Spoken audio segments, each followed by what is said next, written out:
Doy por supuesto de que todos ustedes, desde pequeños, pues han asociado a Jesucristo como el buen pastor. Todos sabemos que uno de los más populares salmos en la Biblia, de los 150 salmos que tiene la Biblia, es el Salmo 23, que empieza: El Señor es mi pastor, nada me falta. Él me conduce a las aguas de la vida, y aunque pase por el valle tenebroso y de la muerte, yo no temeré, porque Él está conmigo y el cayado suyo me conduce sin falta. Eso es tan evidente en nosotros que quizás perdamos un poco de lo que significa esto de ser pastor y lo que significa esto de ser corderos del rebaño del Señor. Está en la liturgia, incluso en los vestidos. Fíjense ustedes en el vestido que llevo hoy, lo he elegido aposta. Aquí está el cordero y la cruz. Si ustedes ven, que casi no se ve, la vidriera que está al lado del órgano de tubos a la derecha, pues hay allí también 5 corderos que no se ven aquí por el grueso, pero si van ustedes allí lo verán, y es una representación del Salmo 23.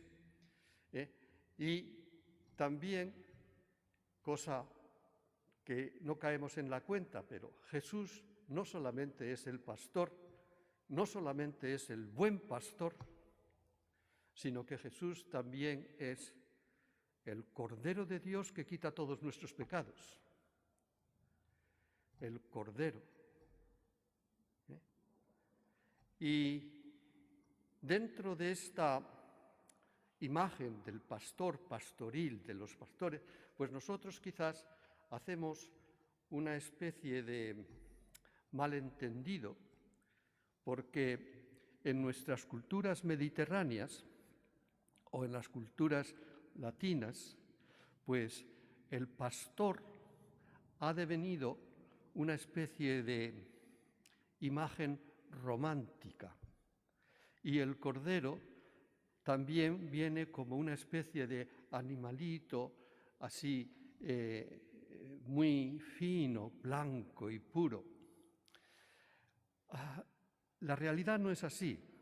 La realidad de que todo lo que dice la Biblia sobre el pastoreo y sobre los rebaños es una manera de vida. Nosotros a veces lo llamamos cultura, pero resulta, y se lo brindo, aunque ya es un poco, que hace 27 años un gran profesor de la Universidad de Harvard escribió un famoso libro en que el título es El choque de las civilizaciones. Repito, no la integración de las civilizaciones, sino el choque violento de las civilizaciones. Y la mitad del libro, y es un libro grueso, pues trata de explicar la diferencia que hay entre una civilización y una cultura. Culturas hay muchas. Culturas, incluso dentro de una misma nación, pues tienes la cultura del sur y la cultura del norte y una serie de, incluso la lengua cambia un poco y eso. Pero las civilizaciones hay muy pocas en el mundo, no más de 8 o 10. Y las civilizaciones es algo muchísimo más grande, es una manera de vivir de una gran masa de gente que están unidas por 2 o 3 cosas solo, no necesariamente la raza, sino sobre todo el sentido religioso o el sentido de misión que tienen para hacer en el mundo. Y en la Biblia resulta que lo que el profesor Huntington decía es una realidad desde la primera página de la Biblia. Está Esto está toda la manera de vivir de los nómadas, la civilización nómada, que como saben ustedes son civilizaciones que tienen rebaños, rebaños de ovejas, rebaños de camellos, rebaños de caballos, como en Mongolia ahora. Y una nota típica de una civilización nómada es que no tiene un concepto de casa, tiene sí un concepto de tienda que se lleva al hombro, porque siempre tiene que llevar el ganado y los grandes rebaños que tiene a aquellos sitios donde hay verde, donde hay pasto, donde hay manera de alimentarlos. Existe también otra cultura, otra civilización, y es la civilización agrícola, agraria, la cual, contrapuesta a los nómadas, pues la civilización agraria está en la casa, y desde la casa cultivan enormes campos de cosas de estas con las cuales se sustentan. Y sí, hay rebaños, pero son más bien rebaños de estos caseros, gallinas, cerdos, cosas de estas, que las cuales son otros vivientes que están dentro de la familia, por así decirlo. Bueno, pues resulta que en la Biblia, desde el primer momento, hay un conflicto de estas civilizaciones, la agraria y la nómada. Les pongo un ejemplo. Los dos hijos de Adán y Eva son Caín y Abel. Son hermanos, pero son enemigos. Y Caín es agricultor y Abel es pastor. Y Caín mata a su hermano, el pastor. Pero dentro de toda esa preciosa descripción de los primeros humanos, pues resulta que el bueno, por así decirlo, es Abel.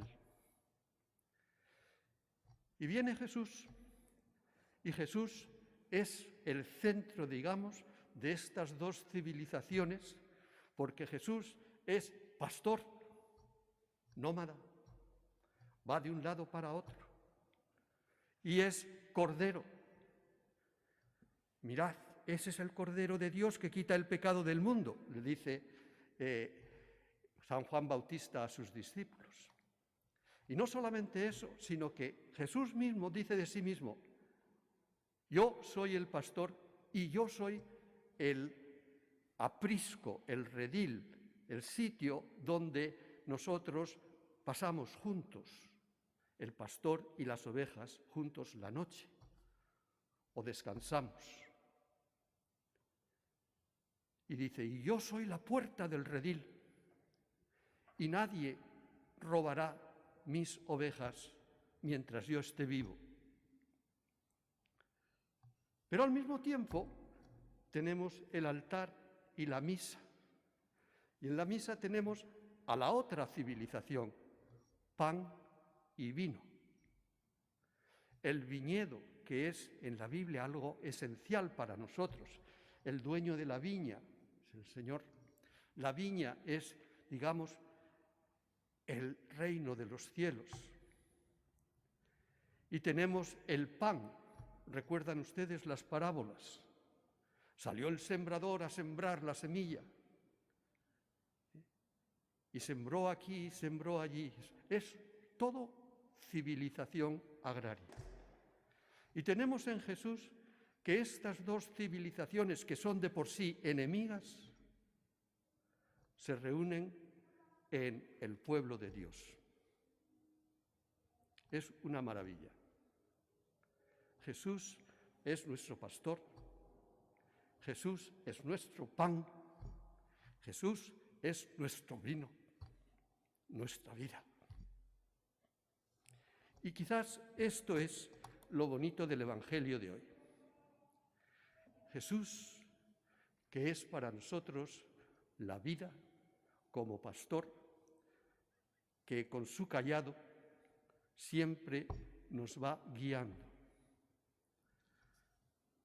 ¿Recuerdan ustedes? Dentro de 2 domingos vendrá aquí el señor arzobispo para la confirmación, y cuando se ve a uno arzobispo se le ve con una especie de cayado que aquí tiene una serie de curvas. Ese cayado puede ser metálico o dorado, pero en realidad lo que significa es el cayado del pastor nómada, que va por de noche guiando a sus ovejas y entonces va con el cayado haciendo así, porque como hoy en el Evangelio dice, mis ovejas conocen mi voz. No ven mi cara, pero conocen mi voz. Y yo las guío hasta el Padre, hasta la casa del Padre. Vuelvo al Salmo 23. El Señor es mi pastor, pero al final dice, y cuando lleguemos a la casa del Padre, el pastor tiene tienda, pero el Padre tiene casa. Y se reúnen allí y todos comen. Todos viven en armonía y en amor. Que sea también en nuestra iglesia de Tokio, de San Ignacio, en las cuales muchas civilizaciones y muchas culturas se juntan.